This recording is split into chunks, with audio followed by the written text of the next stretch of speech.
όμως είχαν μπει στο στάδιο της ασημότητας. Γιατί δεν λάβαμε υπόψη μας τα μειονεκτήματα, κύριε καθηγητά. Και τα μειονεκτήματα είναι δύο. Τα μικρά μεγέθη και οι μικρές εκτάσεις που απαιτούν συνεργασίες για να φτάσει στο σημείο που το είπατε πολλές φορές, κύριε Δρακόπουλε, αλλά δεν το λαμβάνουμε υπόψη μας ποτέ. Και βεβαίως την άρση του θαλάσσιου αποκλεισμού με παράλληλες δράσεις, να μην επεκταθώ, καταλαβαίνουμε. Ποιο ήταν λοιπόν το αποτέλεσμα από τότε μέχρι σήμερα? Η σύντριψη των μικρών και οικογενειακών επιχειρήσεων όλων των δραστηριοτήτων, από τον ύπνο μέχρι τα τοπικά παραγόμενα προϊόντα. Και ερχόμαστε να αναρωτηθούμε, μιλάμε για την εθνική οικονομία και μιλάμε για ένα τουρισμό ως τόπος και ως προορισμός, ή μιλάμε για την τοπική κοινωνία και τις επιχειρήσεις που είναι άνθρωποι από πίσω τους? Σας λέω λοιπόν ότι βρισκόμαστε πλέον στο στάδιο της παρακμής και όχι της στασιμότητας, που έχει ως αποτέλεσμα την εξαφάνιση όλων αυτών των οικογενειακών επιχειρήσεων που αποτελούν, είτε το θέλουμε είτε δεν το θέλουμε, τη ραχοκοκαλιά του κοινωνικού και του οικονομικού παραδοσιακού ετών, εκατονταετηρίδων, εις τούτης κόμμα. Και αναρωτιέται κάποιος, γιατί αυτά είναι δεδομένα, προς τι η τουριστική ανάπτυξη? Για να ωφελήσουμε το εθνικό ακαθάριστο προϊόν? Ωφελείται. Η νησιώτικη κοινωνία όμως, το νησί που είναι κλειστή κοινωνία, τι γίνεται? Είναι ερώτημα.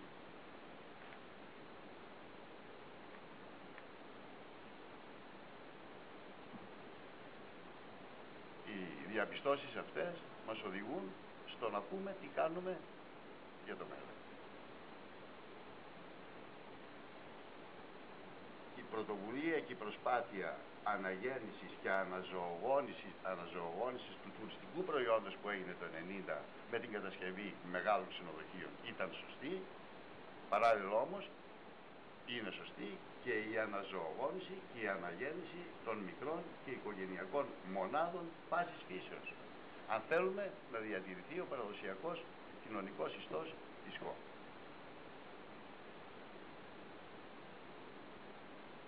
Αντιλαμβανόμαστε, και αυτό είναι οικονομικό δεδομένο, ότι αν θέλουμε να συγκρατήσουμε και παράλληλα να ανανεώσουμε, θα πρέπει τα μέτρα που θα πάρουμε να είναι γρήγορα. Υπόθηκαν πάρα πολλά από τους παριστάμενους. Αργά, σταδιακά, σήμερα το μισό νοσοκομείο και μετά από 10 χρόνια το άλλο μισό νοσοκομείο, ο δρόμος σήμερα και μετά από 20 χρόνια άλλος δρόμος, δεν πάνε προς τη σωστή κατεύθυνση. Να είναι ξεκάθαρα, σήμερα έπρεπε να τα χτες, έστω και σήμερα, να είναι σύγχρονα, να είναι συνενετικά, πολύ σημαντική υπόθεση, και φυσικά πρέπει να κατανοήσουμε ότι θα είναι υποχρεωτικά μεγαλύτερου κόστους, γιατί όσο πιο αργά παίρνουμε τα μέτρα, τόσο πιο δραχμοβόρα ή επώδυνα είναι. Ποια είναι τα μέτρα?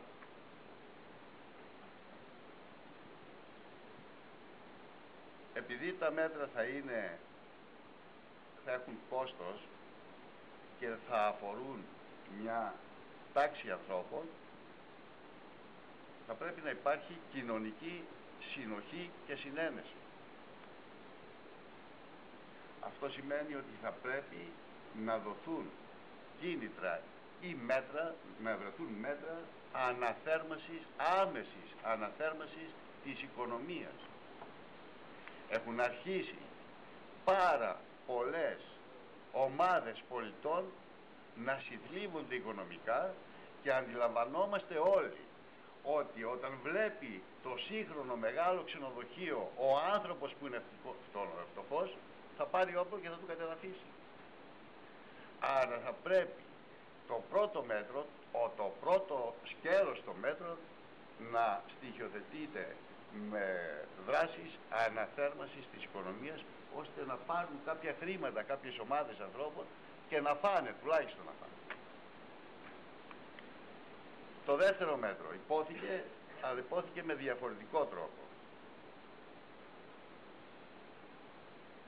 Πρέπει να δημιουργηθούν στην ΚΟ δομές επιστημονικής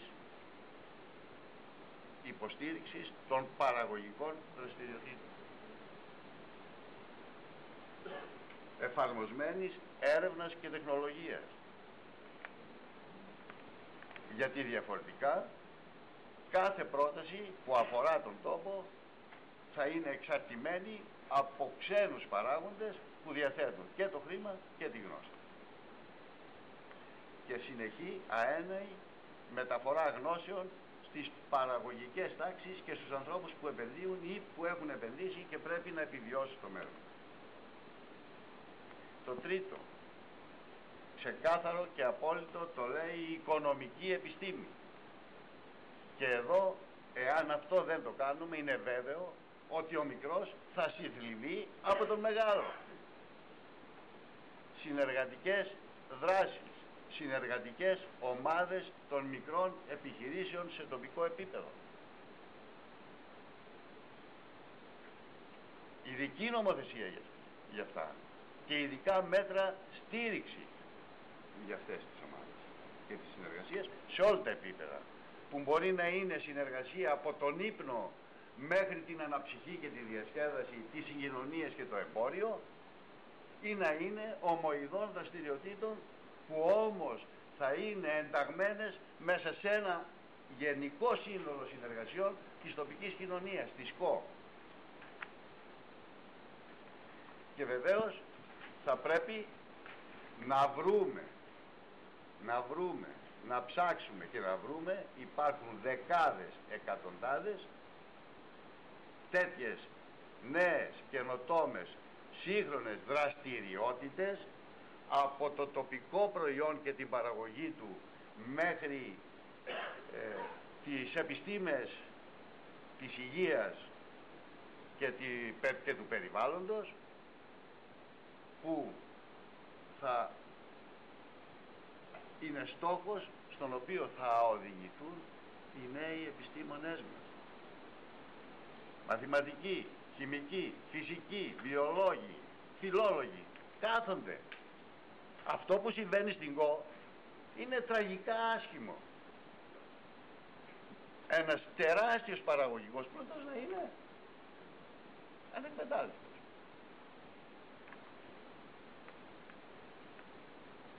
Κλείνοντας, θα έλεγα το εξής.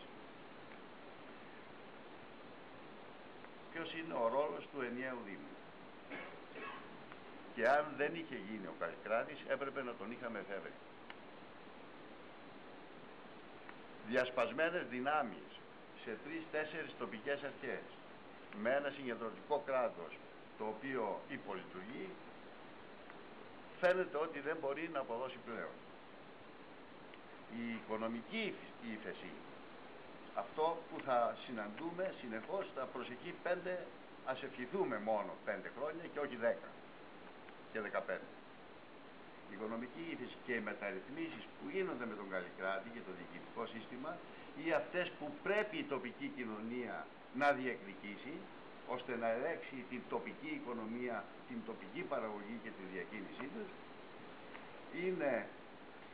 δημιουργούν ένα θετικό κλίμα, είναι αλήθεια, για να πάρουμε εμείς σοβαρές αποφάσεις στο τι πρέπει να κάνουμε τοπικά, σε τοπικό επίπεδο.